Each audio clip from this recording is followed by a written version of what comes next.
Donnie and Dolly. The team is supported by ableauctions.ca. Closing your business? We can help.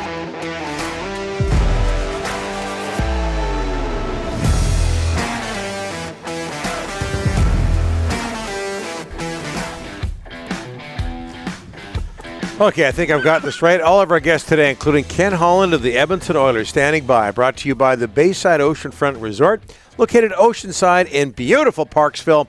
The Bayside Resort is one of Vancouver Island's premier getaway spots. Call now to book your reservation and mention Donnie and Dolly for 10% off your nightly room rate. Book your island getaway at BaysideOceanfrontResort.com or call 250-248-8333. Ken Holland's from Vernon. I'm sure he's aware of Parksville, Edmonton Oilers GM. Yep.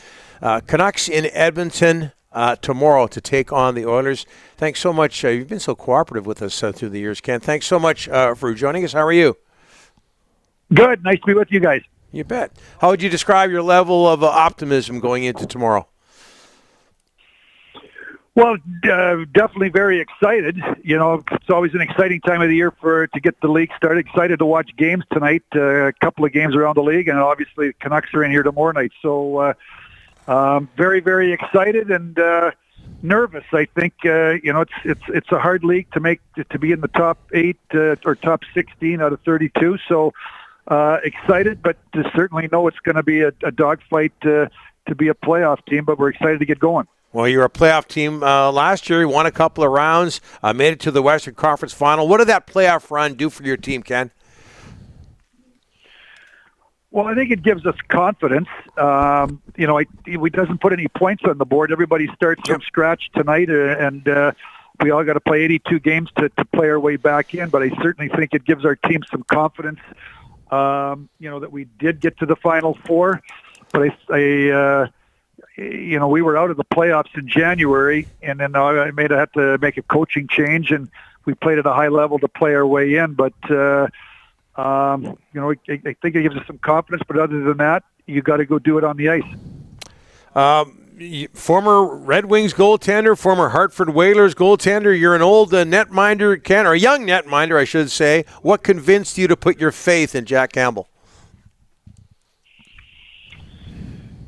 I like his age. He's 30 years of age, so he's got the experience of being around the league. He was a guy that was a top 10 pick in his draft year and went through a lot of adversity and stuck with it and was in LA and then went to Toronto. He obviously played in a market with the Toronto Maple Leafs that there's a lot of pressure, a lot of scrutiny. The expectations were that they were supposed to compete, or they do compete with the elite teams in the National Hockey League, and so I like what he's been through. I like his age. I thought he played at a very high level for most of the year. I think during the year last year he took a bit of a dip, but he he dealt with the adversity. He got it back. I thought he played eyeball to eyeball in a 7-game series with a goaltender in Tampa that might be the best goaltender in the National Hockey League. So. I like his age. I like his experience. I like the way he's played, and I just think that when he hit the open market, he was a great fit for our team, and I know he's excited to be here for this opportunity. Ken, Evander Kane, when you signed him, there was a lot of negativity. You re-signed him in the summer. Talk about him, re-signing him, and talk about how he has been in Edmonton since you got him. Well, obviously, it was a great fit last year. He was, I think he was on pace over a half a year to score, 45, 50 goals. Then he had, 11 or 12 goals in our 13, 14 playoff games. So as we hit the off season, he obviously had an arbitration case there with San Jose as we headed into May and June and free agency the middle of July. I had to the cap was flat. Things, Duncan Keith made a decision to retire, and then at the draft I traded away Zach Cassian to Arizona. I had to create some cap space, but certainly it was a limited amount of cap space, and had to go through a process with Evander and his agent to kind of walk him through. We wanted him back, but certainly I only had so much so much cap space to play with, and we eventually went through a process and got him to a 4-year deal. His cap number is just over 5. I know he's excited to be here.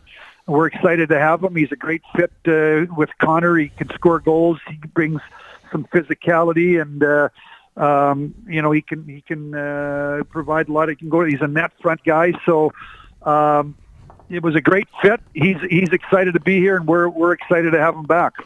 Hey Ken, you gave Jake Virtanen a PTO. What happened? Why didn't he turn that into a contract?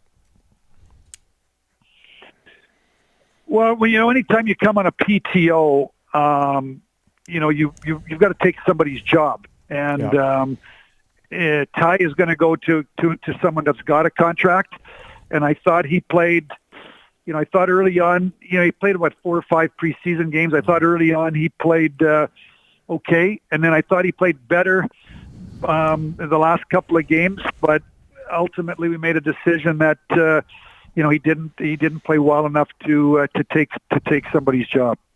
Hey, Ken, you took some heat for this, not just you, but the organization. You've given Evander Kane a second chance. Same thing happened with Jake Virtanen. What is it about you that allows you to be in favor of second chances for people? Well, I guess in Jake Virtanen's situation, I believe in the legal system, and I would not have given him a tryout had he not. He went to court, and a jury listened to the entire, both sides, and made a decision that he was found not guilty. So I guess it's my belief in our legal system, and in the Evander Kane situation, we did a lot of checking, and I felt that he was deserving of another opportunity, so I believe it's worked out, and Evander's been really good for our team, and I think we've provided him an opportunity, so I think it's worked out. Ken, Connor McDavid's 8th season with the Edmonton Oilers. Do you have any idea what his hunger level is at right now, especially after what happened last spring? Well, he's as motivated as an athlete as I've ever been around. Mm-hmm. When I watch his commitment off the ice, in the gym, in the summertime, how he's on the ice middle of July. He's got a set up there in Toronto. Gary Roberts has a rink there. I mean, he's there every starting in July. I mean, he's not resting on his laurels. He's pushing every day to be better.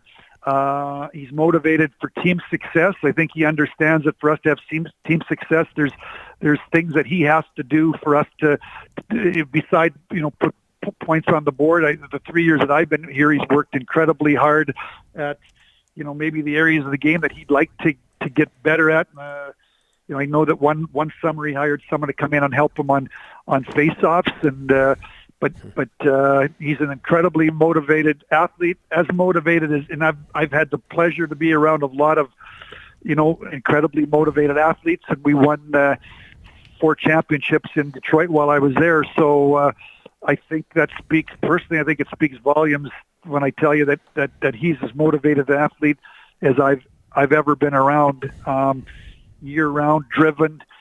He's driven by team success. He's what is he, 26? He's in the prime of his career. So he put us on his back. He and Leon Draisaitl, I thought last year, put us on their back. What do they average? 2 points a game, or more than 2 points a game in the playoffs in a league when it's really difficult to score. And the other team every night, Leon played with a high ankle sprain. I think after game 3 or game 4 in LA, he played with a high ankle sprain. The rest of the playoffs, there was things that Leon couldn't do. He couldn't put a lot of weight on his one leg. So Jay Woodcroft put them together, and they've got tremendous chemistry when they're together. So it's not only Connor, certainly Leon's in there too. He's a really driven athlete, and certainly I feel very fortunate to be on a team that's got two players as talented as they are, but as driven as they are, for our team to have success. Hey, Ken, I want to ask you about hockey culture. We got the Ian Cole situation on the weekend. We got Hockey Canada, major changes. I think you had a trainer in your farm team in the American League you guys just suspended for something.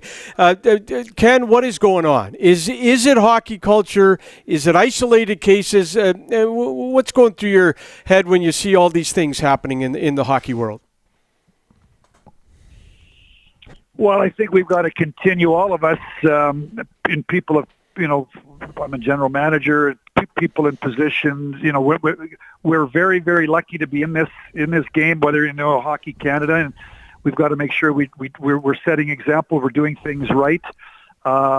Obviously, we're going through a time here in our league, in our sport, when people are being challenged, called out, and I think the league's going to come out, the game's going to come out in a better place because of everything that's going on right now. Ken, I said this at the start of the interview. You've always been so agreeable with us. You've been on our show several times, and I'm talking going way back to our days on radio. Thanks so much for this, and all the best, Ken. No problem. Thank you.